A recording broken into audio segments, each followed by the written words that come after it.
Aloha, aloha, aloha, beautiful soul. Welcome in Wednesday week. So last week we were speaking about this opportunity of changing around, flipping around your thoughts about money towards there is always enough money now. So my question, of course, is how did you do? What popped up? What has changed? Is there something that is consuming you because of that exercise?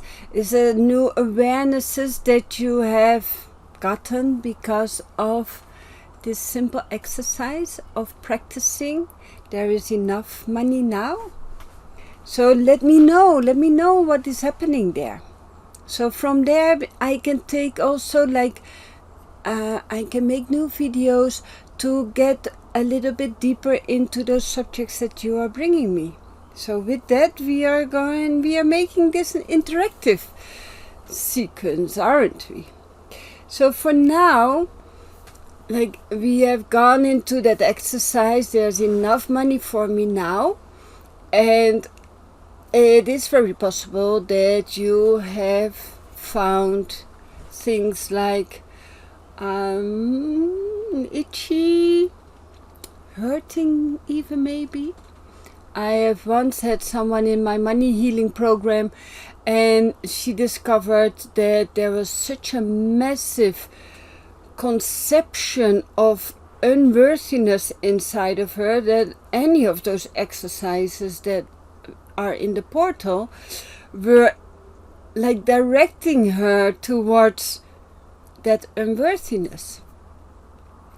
So at that moment I spoke with her and we elaborated on what was happening, and I helped her with grounding exercises to get more into her being, so that she would not stay into that survival mechanism that is always triggered by the mind. No, it's the mind being triggered by the survival mechanism, and then the mind deciding, okay, let me cling to that thought, So the thought of feeling unworthy has nothing to do with you being unworthy. You are born worthy because the immense actions you have taken as a soul to decide to be born, to decide to be created, and then the creation process, and then in the end, in the womb, the creation process is in the womb, and then in the end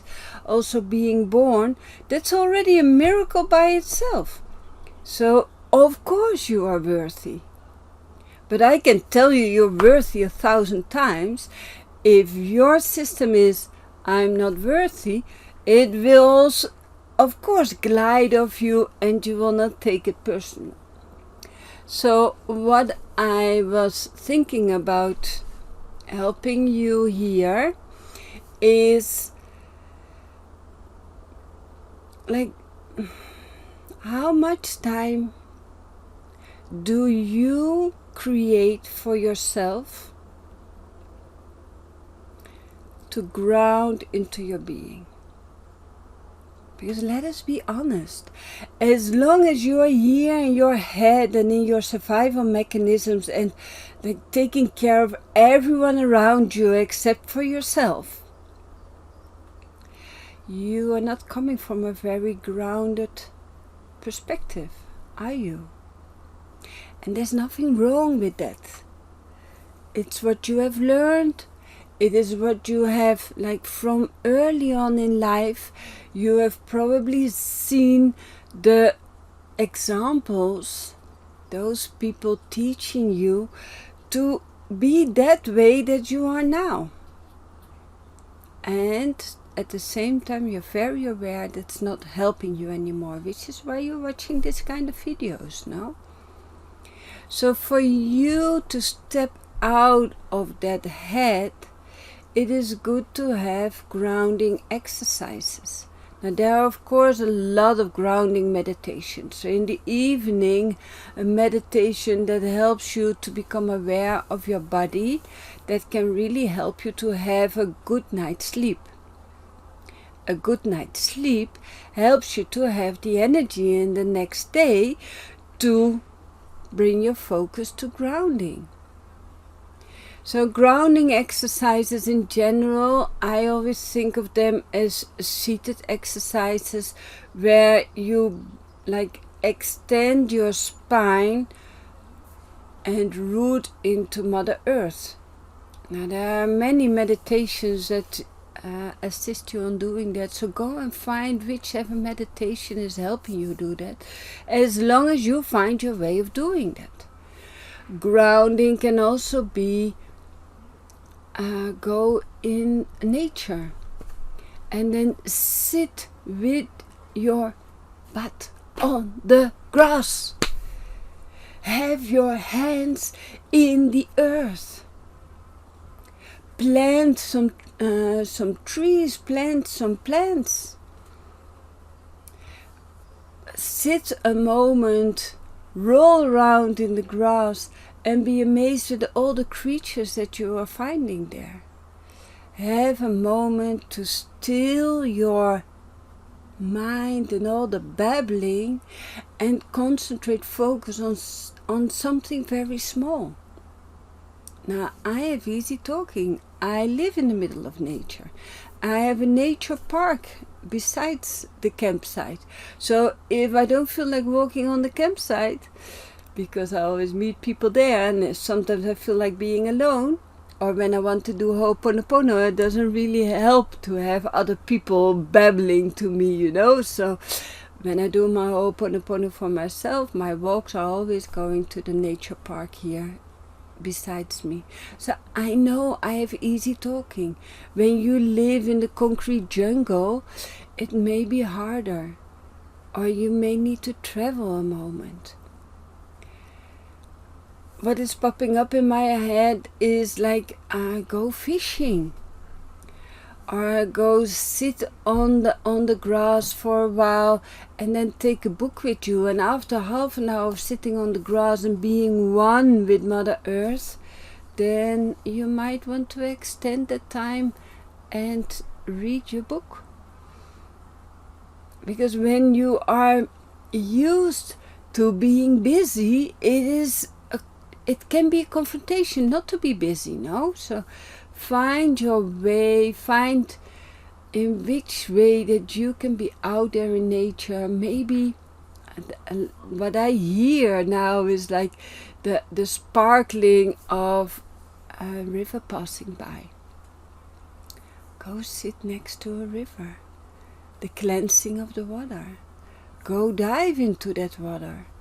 Sit into that water, maybe just with your big toe into the water, doesn't matter, Have that experience.